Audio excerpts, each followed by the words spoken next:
ورسوله بالهدى ودين الحق ليظهره على الدين كله ولو كره المشركون. أشهد أن لا إله إلا الله وحده لا شريك له وأشهد أن محمدا عبده ورسوله لا نبي له. اللهم صل على سيدنا محمد وعلى آله سيدنا محمد. وقال الله تعالى في القرآن الكريم: أعوذ بالله من الشيطان الرجيم. وإذ قال عيسى بن مريم يا بني إسرائيل إني رسول الله إليكم مصدقا لما بين يدي من التوراة ومبشرا برسول يأتي من بعد اسمه أحمد. فلما جاءهم بالبينات قالوا هذا سحر مبين. صدق الله. Segenap puji, sedalam syukur pada Allah Subhanahu wa Ta'ala, di mana Allah masih menyisakan umur buat kita semuanya. Allah masih berikan kesempatan kita untuk bernapas. Allah berikan kita kesehatan, kekuatan, serta kesempatan untuk bersama-sama hadir di mushola Al-Manah yang sangat kita cintai. Oleh karena itu, dengan sisa umur yang Allah berikan kepada kita, marilah kita tingkatkan amal ibadah kita agar kelak kita mendapatkan kebahagiaan baik di dunia maupun di akhirat. Salawat dan salam marilah kita hadiahkan kepada Nabi junjungan alam Muhammad Rasulullah, tentunya dengan mengucapkan Allahumma shalli ala sayyidina Muhammad wa ala alihi sayyidina Muhammad. Bapak pengurus mushola Al-Manah sekaligus yang saya hormati, dalam hal ini Bapak pengurus Bina Hidayah dan juga hadir pada malam hari ini yang saya hormati dan yang saya sayangi, orang tua kita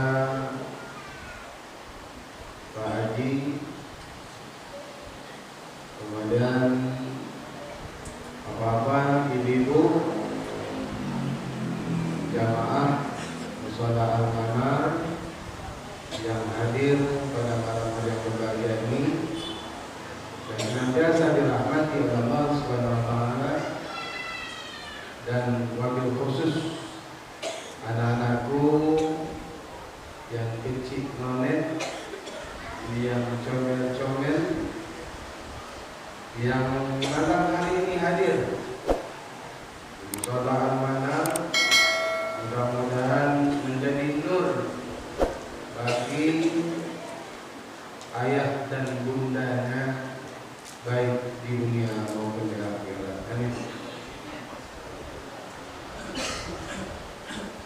Pada malam hari yang berbahagia ini, sebenarnya saya baru sampai tadi siang dari Tanjung Pinang. Jadi karena sudah diboking oleh Hatta Fendi, mau tak mau suka tak suka balik ke Belanda. Mana tak kalau tidak besok balik dah malam minggu kita yang bilang sudah sikit.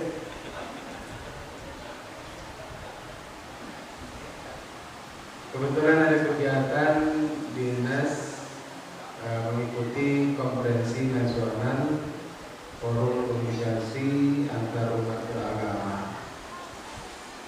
Alhamdulillah jam 6 berangkat dari Dayamina, jam 12 sampai Surabaya, 6 jam. Agak naning-naning sedikit.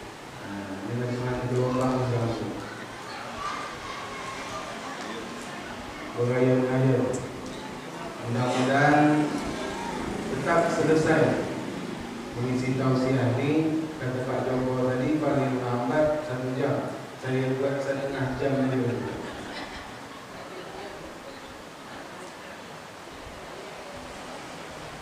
Dan insyaallah malam Selasa, Senin malam Selasa, Masjid Al-Hidayah juga melaksanakan kegiatan peringatan Hari Besar Islam Maulid Nabi.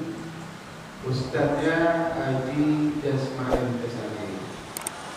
Ya, datang ya, bapak-bapak ibu, jangan datang, saya tidak datang sini soalnya.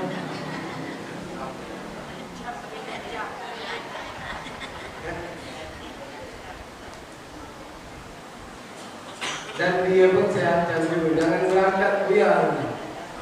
Tak ada berangkat-berangkat lagi. Pokoknya besok kami mengundang Buya yang isi tausiah di Masjid Al-Hidayah. Mau tak mau dengan jawaban ketahuan kita tak bisa apa. Jadi malam Senin malam Selasa, tanggal 10 Oktober.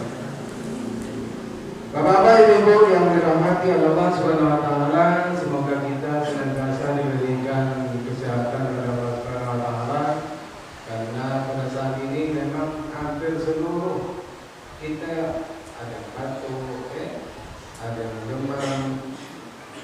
Saya mungkin dah hampir 3 bulan ya, batuk, demam, pilek. Tak pakai berhenti-berhenti. Mungkin itu ujian. Tapi menurut Pak Dr. Joko, memang musimnya itu bulan Juli, Agustus, September, Oktober. Itu musim demam. Cuma kemarin itu 2020 musim itu disebut musim COVID-19. Padahal dari dulu-dulunya memang setiap bulan itu demam, batuk, pilek itu memang datang tiap tahun. Tapi mudah-mudahan kita semua tetap diberikan kesehatan oleh Allah Subhanahu wa taala. Sesuai dengan apa yang saya bacakan tadi, firman Allah dalam surat As-Saff ayat 6. Dan berkata Isa putra Maryam, sesungguhnya aku ini adalah seorang rasul yang membenarkan kitab Taurat, kitab Injil, kitab Zabur. Dan aku ingin menyampaikan kepada kalian semua, wahai Bani Israel, sesungguhnya nanti akan datang seorang rasul. Beliau bernama Ahmad. Beliau bernama Ahmad. Kemudian kalau di kita disebut dengan Muhammad, manusia yang terpuji. Beliau akan menyampaikan kebenaran kepada kalian semuanya. Namun ketika Nabi Muhammad tersebut, kata Nabi Isa, menyampaikan risalah kebenaran tersebut, kalian menganggap apa yang diucapkan oleh Muhammad tersebut hanyalah sihir belaka.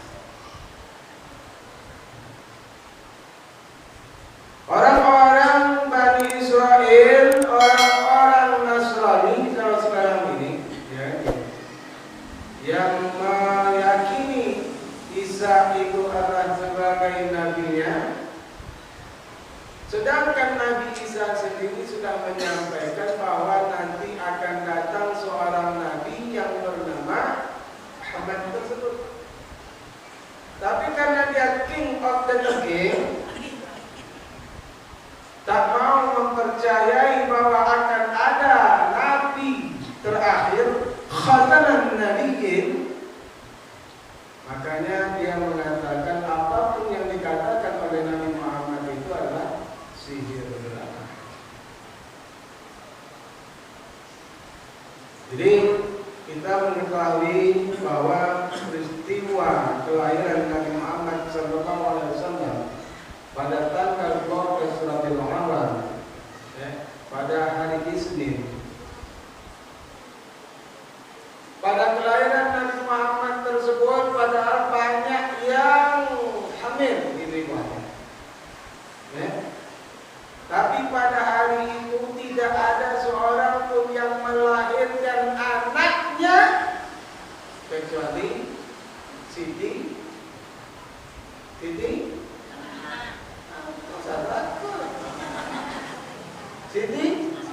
Siti Aminah. Dia seoranglah yang sakit perut yang nak melahirkan. Sedangkan yang lain yang poncet-poncet tak mau melahirkan. Termasuk saya itu.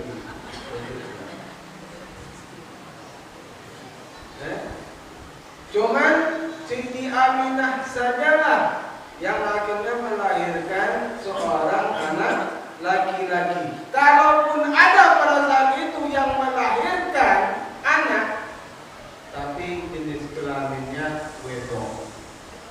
Tahu wedok? Kalau tak tahu kan umum. Tahu kan? Perempuan. Cuman satu orang saja di atas dunia ini yang lahir pada saat itu laki, itu bernama Muhammad. Proses persalinan dimudahkan oleh Allah Subhanahu wa taala. Kemudian setelah lahir, kakeknya mengelilingi Ka'bah sambil bertawaf mengelilingi Ka'bah. Setelah berkeliling Ka'bah, baru masuk ke dalam Ka'bah dan diberikanlah nama. Siapa kakeknya?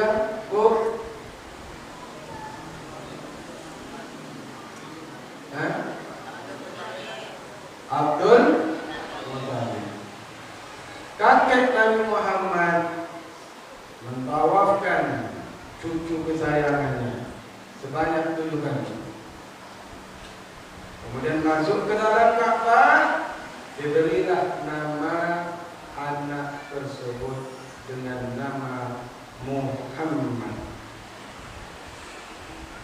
Tidak ada seorang pun anak pada saat itu dan seorang manusia pun pada saat itu yang bernama Muhammad, baik sebelumnya maupun sesudah kelahiran Nabi Muhammad sallallahu alaihi wasallam. Hanya beliau satu orang yang bernama Muhammad. Coba kita tengok paman-paman Nabi Muhammad, ada tak yang nama Muhammad? Muhammad Abu Lahab ada? Tidak ya? Muhammad Abu Jahal tidak. Hamzah, Abu Talib, ya kan? Abu Bakar, Utsman, ya kan? Tak ada Muhammad Utsman, tak ada. Hanya Nabi Muhammad sallallahu alaihi wasallam saja yang bernama Muhammad. Kenapa ditawafkan? Karena apa yang dilakukan oleh Nabi Ibrahim beserta istrinya, itulah yang dilakukan oleh kakek Nabi Muhammad. Jadi kakek Nabi Muhammad itu beragama Hanif. Agamanya Nabi Ibrahim. Termasuk ibunya Siti Fatimah beragama Hanif. Agama Hanif itu juga beragama Islam. Jadi kalau ada ustaznya kaf, Siti Fatimah itu masuk neraka, celaka ustaz.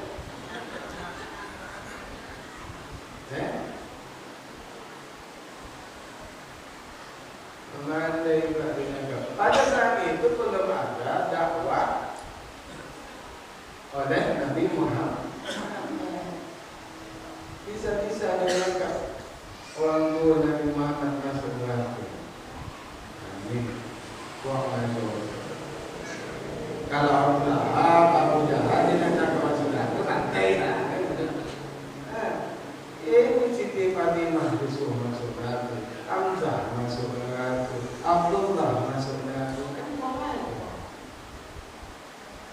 padahal agamanya agama Nabi Ibrahim, Nabi Ismail, dan Nabi Muhammad itu keturunan juga dari Nabi Ibrahim, dari keturunan Ismail. Kalau Isa dari keturunan Ishak. Makanya orang-orang Bani Israel mereka tak mau meyakini Muhammad itu keturunan Nabi Ibrahim, dan bukan tak mau mengakui Muhammad itu adalah sebagai Rasul, padahal sama-sama keturunan ayah seorang bapak yang bernama Ibrahim alaihissalam. Bapak Ibu yang dirahmati Allah Subhanahu wa taala, kehadiran Nabi Muhammad sallallahu alaihi wasallam di atas muka bumi Allah ini, laqad kana lakum fi Rasulillahi uswatun hasanah. Itu yang pertama. Jadi untuk menjadi contoh teladan yang baik kepada seluruh manusia, seluruh alam, baik itu makhluk hidup yang namanya manusia, hewan, tumbuh-tumbuhan, dan lain sebagainya.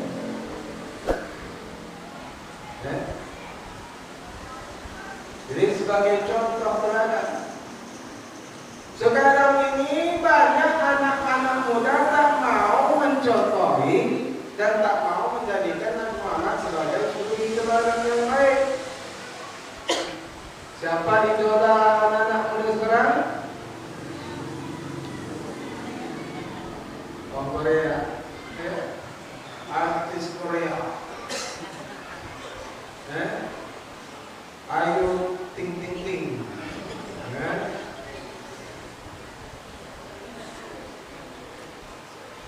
Nah itu anak Sule, ya kan? Dia tak tahu nama. Itu mungkin Ariel Noah, ya kan? Andika Kangen Ben. Kalau dulu kalau kami dulu mungkin yang kami kenal Emi Set, Awi, ya kan? Makanya dulu-dulu tahun 90-an itu budak-budak jantan rambut panjang, pakai celana besar bawah. Kalau pakai celana jin bertampil lagi, tambah dia besar bawah. Nah itu model kecil nonek dari atas sampai bawah, pakai plastik masuk celana. Kalau sekarang cakap model pensil, kalah pensil itu, saking padat.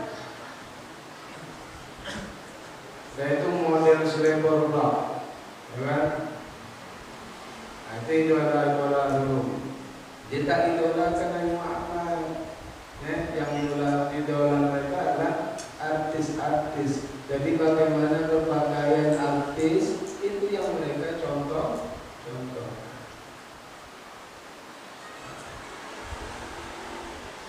Nanti tak dicakap sebagai umat Nabi Muhammad, itu malah merintah-merintah.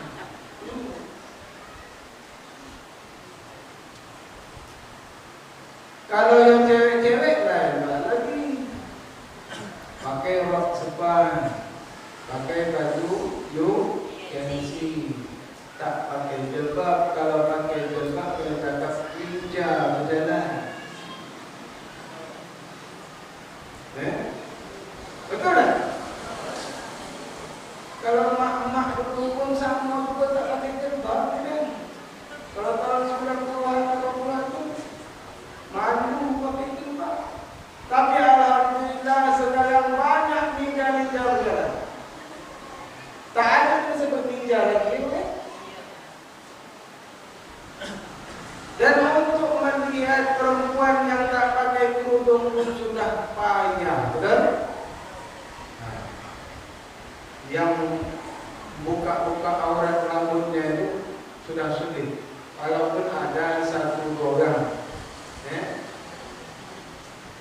kena nengok Cina ramai-ramai itu rambut perang.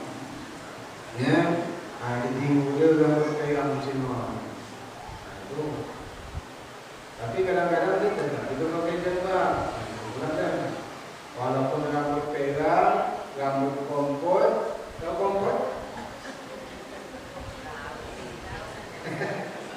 Rambut pendek gini kompot kata orang lain dulu. Dia tetap pakai jilbab. Ya kan? Padahal pakai jilbab tu lawa-lawa itu jadinya. Betul tak? Saya yakin bapak-bapak pasti terpesona kalau lihat ibu-ibu pakai jilbab. Walaupun tak ada gigi, tetap lawa. Tapi kalau dah tak pakai jilbab, rambut dah putih, ya. Gigi dah tinggal sebatang ke depan. Bukan jadi mendapatkan suatu kebaikan, akan tetapi menimbulkan kemudaratan. Orang bercakap, ya. Sedangkan ibu-ibu pakai jilbab saja, pakai baju ketat, kena cakap orang. Apalagi ibu-ibu pakai jilbab dan tak pakai jilbab, pakai baju ketat, betul?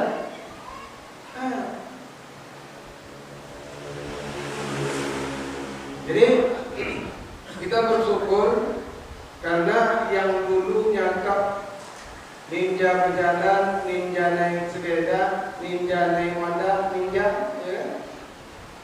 Sekarang tak ada lagi. Bahkan anak-anak dia, adik-adik dia, kakak-kakak dia, mak-mak dia pun juga sudah pakai jilbab. Dulu kalau preman duduk dekat simpang, nampak budak MTS pakai sepeda, dipanggil ninja. Makanya waktu itu nak masuk MTS agak susah. Satu kena cakap preman. Sekarang alhamdulillah anak-anak kita masukkan mereka ke MTS, mereka suka. Kemudian masuk ke SMP pun juga sekarang sudah pakai jilbab. Ya, itu syukur kita karena mereka secara step by step sudah mencontohi apa yang dilakukan oleh Rasulullah Sallallahu Alaihi Wasallam. Kemudian, wa ma arsalnaka illa rahmatan lil alamin. Sesungguhnya Nabi Muhammad itu diutus ke muka bumi Allah ini kecuali untuk sebagai rahmat sekalian alam. Awal dulunya perempuan ini dianggap sebagai aib bagi keluarga. Makanya sahabat Nabi yang bernama Umar bin Khattab, beliau mempunyai seorang anak perempuan, takut nanti anak perempuannya tersebut menjadi aib bagi keluarganya, diajaklah anaknya tersebut bermain di gurun pasir. Kemudian digalinya lubang, kemudian main suruh benteng kira-kira. Disuruh anak dia masuk ke dalam lubang tersebut, lalu dikubur hidup. Itu ketika beliau belum memeluk agama Islam. Kalau dulu seperti itu dilakukan, takut aib bagi keluarga. Jadi anak hidup baru dikuburkan. Kalau sekarang anak masih dalam kubur dan dikuburkan, itu biasa. Itulah yang disebut dengan aborsi. Belum tahu apakah itu anak laki-laki atau perempuan, ada dikuburkan. Itu hukumnya dosa besar. Sama juga waqatilan nafs membunuh nyawa seseorang, dosanya adalah dosa besar.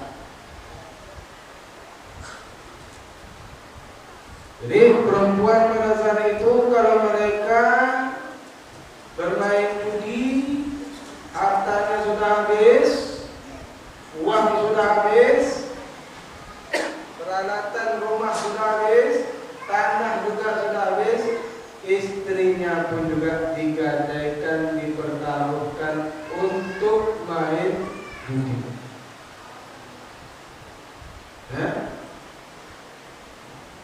Kemudian perempuan tersebut boleh dipakai oleh banyak laki-laki. Cara menentukan nanti adalah ketika anak tersebut lahir. Tengok, kamu dan keriting, nah ini bapaknya. Hidungnya mancung, nih bapaknya. Hidungnya pesek, nah ini bapaknya. Kulitnya agak hitam sedikit, nih bapaknya.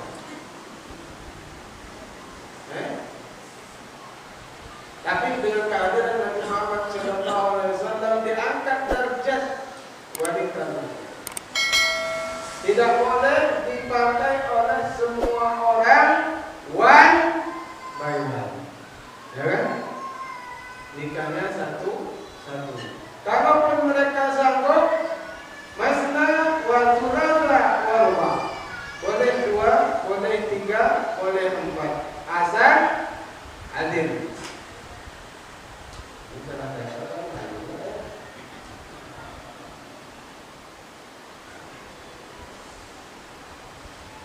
Jadi marwah perempuan tersebut diangkat oleh Allah Subhanahu wa taala melalui Nabi Muhammad sallallahu alaihi wasallam. Kemudian innaka la'ala khuluqin azim. Sesungguhnya Rasulullah itu benar-benar memiliki budi pekerti yang agung. Apa akhlaknya Rasulullah itu? Akhlaknya Rasulullah adalah Al-Quran. Jadi jangan jauhkan diri kita dengan Al-Quran. Berbanyaklah mempelajari Al-Quran. Belajar mengajar Al-Quran itu adalah termasuk manusia yang terbaik. Khairun nas man ta'allama al-Quran wa 'allama. Sebaik-baik manusia adalah orang yang mempelajari Al-Quran dan yang mengajarkan Al-Quran. Oleh karena itu, kalau kita ingin selamat dunia dan akhirat, apa kata Rasulullah? Engkau peganglah kepada 2 yang aku wasiatkan, yaitu Al-Quran dan As-Sunnah, yaitu sunnahnya Nabi Muhammad sallallahu alaihi wasallam. Kalau sudah Al-Quran menjadi akhlaknya Rasulullah, kenapa kita harus jauh dari Al-Quran? Minimal setelah sholat maghrib menjelang isya, buka Al-Quran, baca.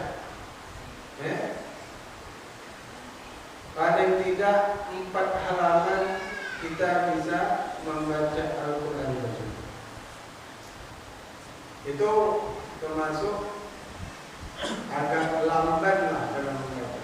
Kalau cepat bisa setengah juz, bisa 4 lembar, 5 lembar, dari maghrib menjelang isya. Ini kita amalkan. Kalau 4 halaman kita bacakan setiap hari, setiap habis sholat maghrib, 5 hari sudah satu juz. Berarti 50 hari 10 juz. 100 hari 20 juz. 150 hari 30 juz. 1 tahun minimal 2 juz. 2 juz, Pak. 2 kali khatam Al-Quran. 2 kali khatam Al-Quran. Karena 1 tahun itu jumlahnya adalah 365 hari. Ini semua hidup khatam Al-Quran pun payah, semangat. Nak nikah aja, waduh, lebih hemat.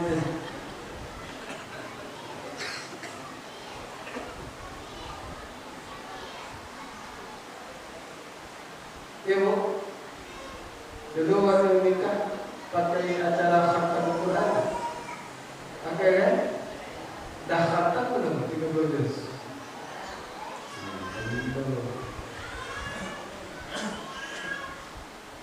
Jadi kita kalau pengen khatam Al-Quran sekurang-kurangnya kita sudah menyelesaikan dari juz 1 sampai juz 30, baru betul-betul khatam Al-Quran.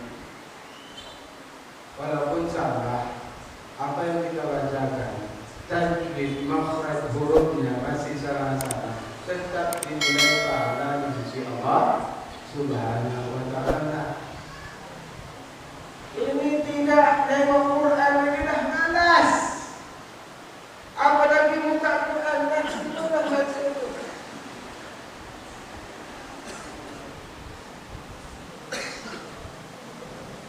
Al-Quran dari beli sampai sekarang tetap lulus lawa. Sebab apa? Sebab tak pernah dibaca. Diletak dekat lemari dia.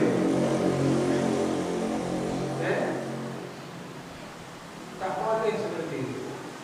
Karena Al-Quran itu adalah akhlaknya Rasulullah, dan Al-Quran itu juga nanti yang menjadikan syafaat bagi kita. Makanya ajarkan kepada anak-anak kita membaca dan mempelajari Al-Quran, menulis baca Al-Quran. Ajak mereka datang ke masjid seperti apa yang dikatakan oleh Pak Ketua tadi. Dulu nemu aja ada maulid Nabi ya, berdebu datang. Dapat tak dapat urusan kalian, yang penting datang dulu.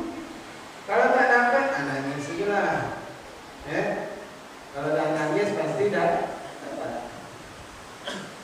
Pergi ke musola, dulu terkenal musola Allah. Nah, termasuk wak kita ni datang mana dulu.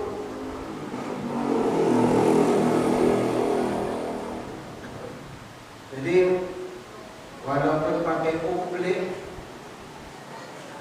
pakai manggoniau, ya kan? Nah, datang. Tapi kalau dah ramai-ramai itu tak ada perasaan takut.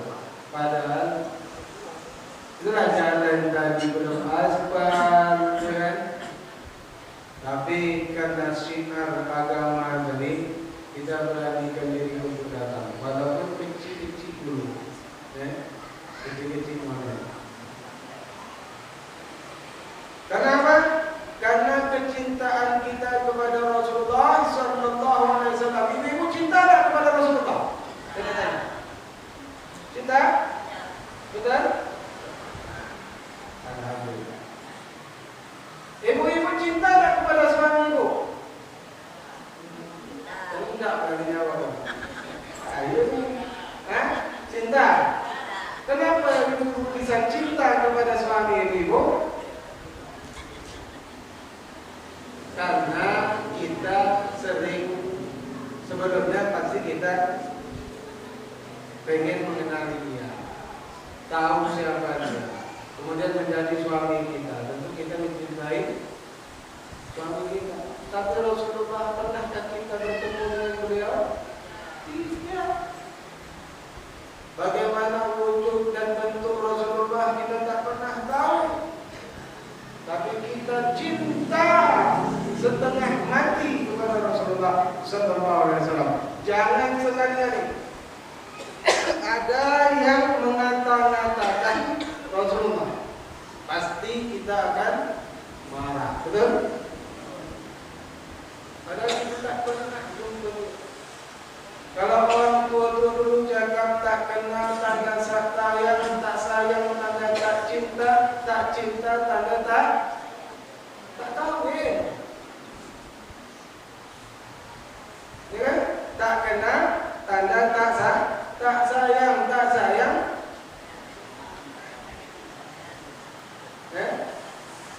Tak kenal tanda tak cinta, tanda tak sayang, tanda tak kawin. Makanya kita nikah ini karena kita sayang tak kenal.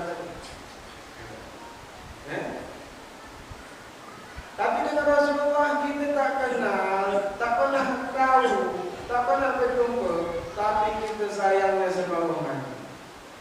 Bahkan jangan sekali-kali terusik nama Nabi Muhammad SAW tersebut, pasti iman kita memberontak kepada orang yang menghina Nabi Muhammad SAW. Begitulah kecintaan yang dalam umat Nabi Muhammad SAW. Jadi ini harus dipertahankan. Ajarkan kepada anak-anak kita tentang akhlak yang mulia,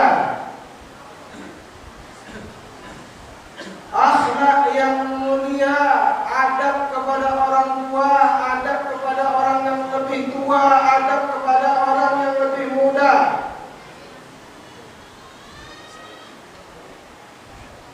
Sekarang ini banyak sekali anak-anak yang tak punya adab sama sekali. Dulu kita dengan guru nampak itu guru jauh, kita tak lagi, betul tak? Tersembunyi. Bukan kita takut dengan guru, tidak. Tapi kita perasaan segan dengan guru, hormat dengan guru. Budak keneng depan guru, racing depan guru. Sendau jenisah okuk depan guru. Karena penting guru panggil mak ayah. Mak ayah datang ke sekolah, guru kena terpeling bahaya. Macam mana ilmu tersebut bisa bermanfaat, sedangkan akhlak kita terhadap guru tidak ada sama sekali. Ini kemarin kami rapat tim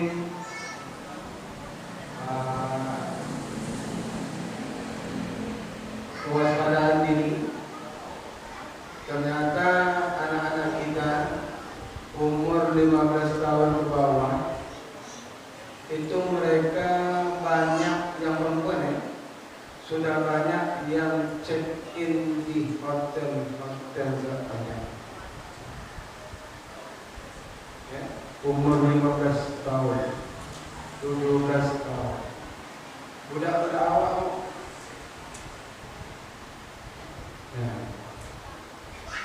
Jadi ini yang perlu menjadi tanggung jawab berat bagi kita orang tua. Tanamkan kepada mereka itu ilmu-ilmu agama yang kokoh, akidah yang kokoh, akhlak yang kokoh, agar mereka tidak terjerumus dengan pergaulan-pergaulan bebas ini. Bahkan dulu saya sempat disampaikan oleh Pak Muklas, Dr. Anis Muklas, dari 100 orang yang datang ke kantor gua nikah, itu 70% nikahnya bakalaha. Tahu bakalaha? Bonceng dulu, bakawan-kawan, lalu hamil. Sedangkan 30% itu nikah wajar. 70% itu dah luar biasa pergaulannya. Apalagi dengan situasi dan kondisi ekonomi yang sulit sekarang ini, budak bekerja tak ada, dia dah suka sama suka. Nak masuk ke Malaysia, tanggung pula, kan kena tolak pula, tak ada ejen di dalam. dia cakap dengan mak ayah, mak awak nak ke pasar jam. Rupanya yang cowok akan nunggu dekat simpang. Itu setiap malam minggu itu dekat jalan Dorak sana. Beran, tahu Beran? Beran. Sampai ke pelabuhan internasional yang berjadilah. Itu lokasi itu. Kelelawar terbang, aduh. Tahu kelelawar terbang? Yang tak ada saya. Tak sempat dia masang balik ketika di geredek. Ini tukang geredek dulu. Kontrol sebelah ni.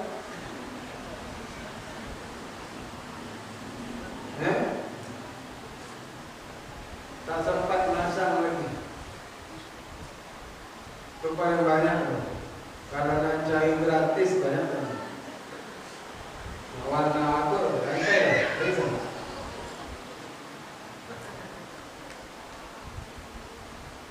Dan yang paling parah lagi, dia tak takut beban macam itu, tak kubur buat dia sanggup. Memang lebih parah daripada setan.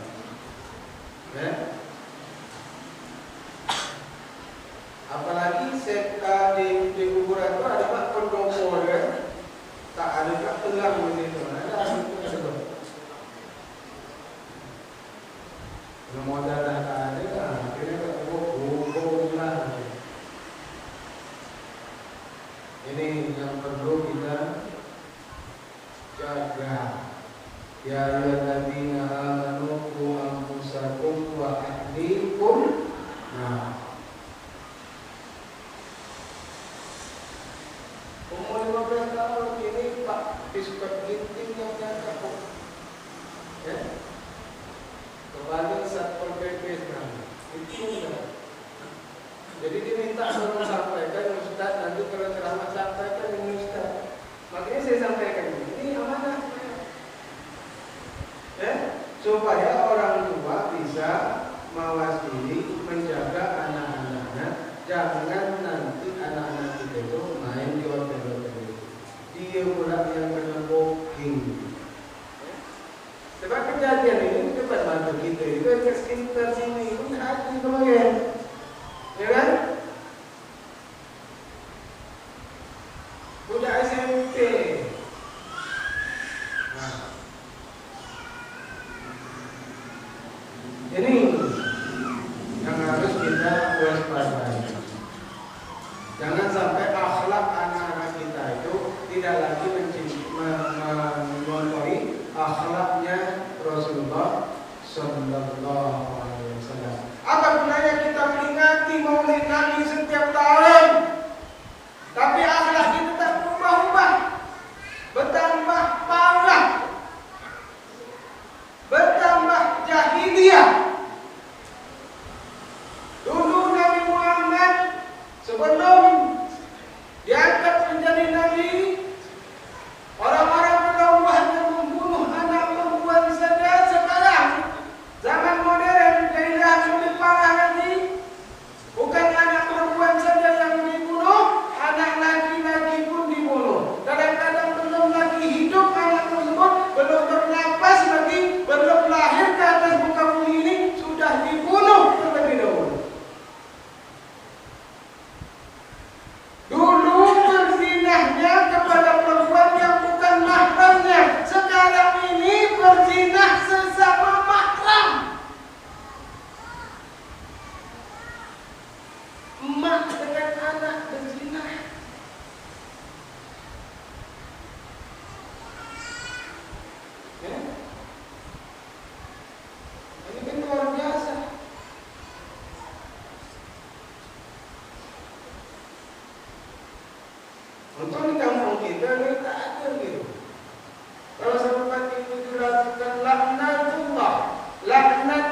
Jangan sampai hal ini terjadi. Oleh karena itu, bekali anak-anak kita dengan ilmu-ilmu agama sekurang-kurangnya mampu membentengi mereka dari perbuatan-perbuatan maksiat. Kalau kita tak mampu memberikan sesuatu terbaik kepada anak-anak kita, antar mereka. Entah itu ke pondok pesantren, ya kan? Sebab kalau di rumah, apa ni tak pakai tempat dengan dia, betul tak? Bangkit tidur bukan dengan ambil wudu, nak solat subuh, apa dia tidur itu? Itu masuk mak-mak kriminal. Dia mak-mak bangkit subuh, apa dulu ditengok apa langsung pergi ke dapur ambil wudu. Alhamdulillah. Nanti bapak-bapak ni, bangkit tidur, masuk apa yang itu? Mana apa yang boleh dengar? Mana yang dengar?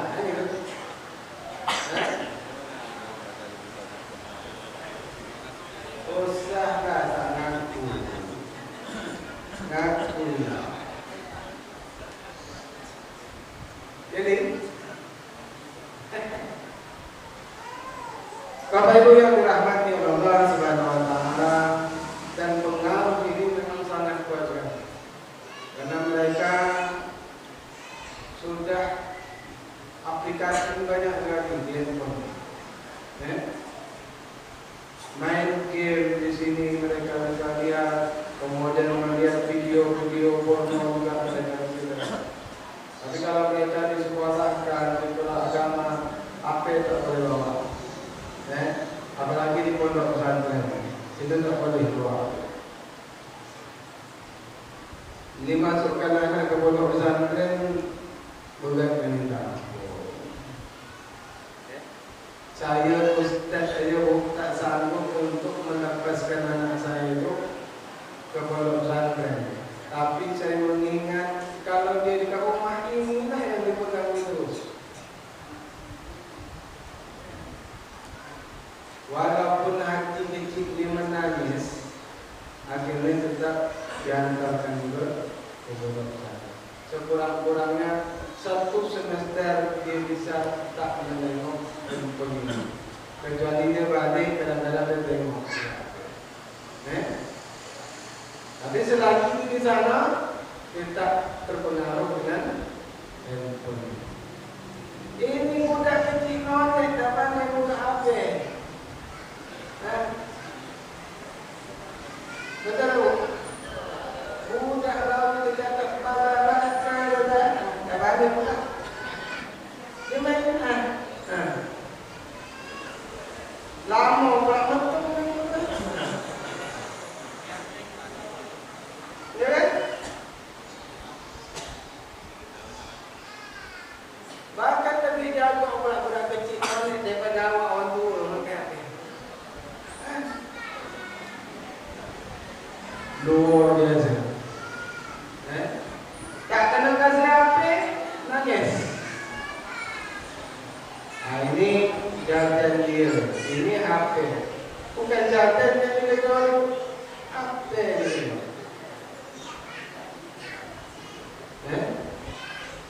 Berkelahi dengan mak gara-gara HP. Mak dia nak nengok ini, mak dia nak nak gini, anak dia tukang lampas. Akhirnya berkelahi, pecah, minum.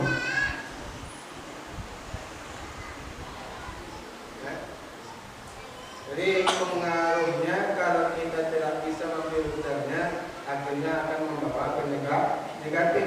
Tapi kalau kita mampu memfilternya, bisa membawa keberuntungan alias positif. Ya? Jadi mari kita bersama-sama merubah mindset kita selama ini, bahwa dengan memasukkan anak kita ke sekolah-sekolah agama merupakan tabu. Tapi memasukkan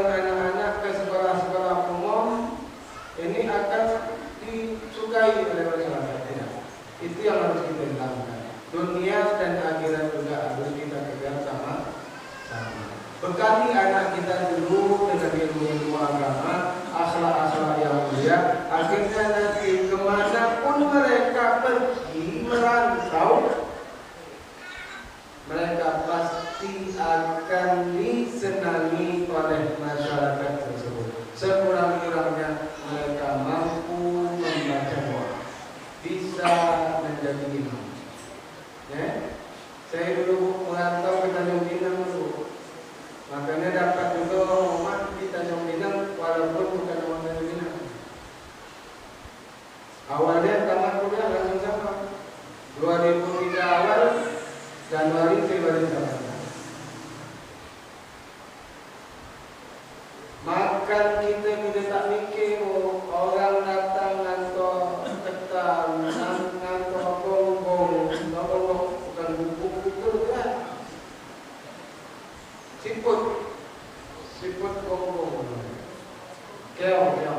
Tapi yang di pantai, ikan mereka antar, ketan renjong, ketan bakau dan kita tak payah lagi orang pengantor beras, anaknya kita ada nanti 1 kilo 2 kilo datang ke rumah. Ada orang meninggal, kita ikut memandikan, ikut menyolatkan, dikasih ampun. Tak perlu kita mencuri. Tapi kalau kita tahu ilmu agama, kemanapun kita berada, Allah dah janjikan akan selamatkan kita dan akan menyukupi rezeki kita. Tapi kalau kita tak punya ilmu agama sama sekali, pergilah merantau tempat orang. Kalau tak ada kucing bertendang nanti orang. Jadi penyangak lah, ya. Tapi kalau ada ilmu agama, insya Allah Allah akan cukupkan rezeki buat kita. Jadi jangan takut untuk masukkan anak ke sekolah-sekolah agama. Masukkan aja. Itu tujuannya adalah untuk membentengi mereka dari perbuatan-perbuatan yang tidak baik, dari pergaulan-pergaulan bebas yang nantinya akan menjadi aib bagi keluarga kita semuanya. Inilah inti dari peringatan Maulid Nabi kita pada malam ini.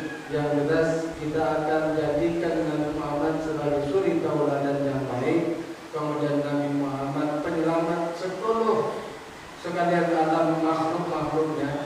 Kemudian Nabi Muhammad juga sudah menjadikan wanita menjadi perempuan yang terhormat di atas muka bumi Allah. Mudah-mudahan kita selalu diberikan kekuatan iman dan senantiasa mencintai Nabi Muhammad SAW sampailah ke akhir hayat kita. Amin, amin ya rabbal alamin. Mudah-mudahan kita juga akan diberikan syafaat pada baginda Rasulullah SAW. Sebelum kita membaca doa, mari kita bersama-sama beristighfar kepada Allah Subhanahu wa taala.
baik di dunia maupun di akhirat ya Allah. Ya Allah, berikanlah kami akhlak yang mulia, tanamkan kepada diri kami dan anak-anak kami akhlak yang mulia ya Allah, agar kami senantiasa mencintai-Mu ya Allah, agar kami menjadi umat-Mu yang paling solehah dan soleh ya Allah. Ya Allah, ya Allah, hanya kepadamu lah kami berserah diri kepadamu ya Allah. Oleh karena itu ya Allah, kokohkanlah iman kami, senantiasa menjadikan kami umat Nabi Muhammad sallallahu alaihi wasallam ya Allah. Ya Allah, ya Allah, tunjukilah kami jalan yang lurus, yaitu jalan yang Engkau ridhai. Allahumma haqqa haqqa warzuqna tibaa wa 'alal batila batila warzuqna jinana. Allahumma rabbana wa li ikhwanina alladhina sabaquna bil iman wa la taj'al fi qulubina ghillan lil ladzina amanu rabbana innaka ra'ufur rahim. اللهم اختم لنا بالإسلام واختم لنا بالإيمان واختم لنا بحسن الخاتمة واختم لنا بكلمة لا إله إلا الله محمد رسول الله صلى الله عليه وسلم. ربنا ظلمنا أنفسنا وإن لم تغفر لنا وترحمنا لنكونن من الخاسرين. ربنا آتنا في الدنيا حسنة وفي الآخرة حسنة وقنا عذاب النار. Subhana rabbika rabbil izzati amma yasifun wa salamun alal mursalin walhamdulillahi rabbil alamin. Demikian tausiah singkat tentang dihadiri Maulid Nabi Muhammad sallallahu alaihi wasallam. Mungkin ada kata-kata yang kasar yang kurang tepat pada tempatnya, ada yang tersinggung memang sengaja disinggungkan ya. Orang sekarang dicakapnya langsung lembut-lembut, kelima buka ke darah, TKK masuk ke lengan, keluar gigi, bagai disinggung. Yang satu, yang tak satu, mudah-mudahan disadarkan oleh Allah Subhanahu wa Ta'ala. Wallahu a'lam. Wassalamualaikum warahmatullahi wabarakatuh.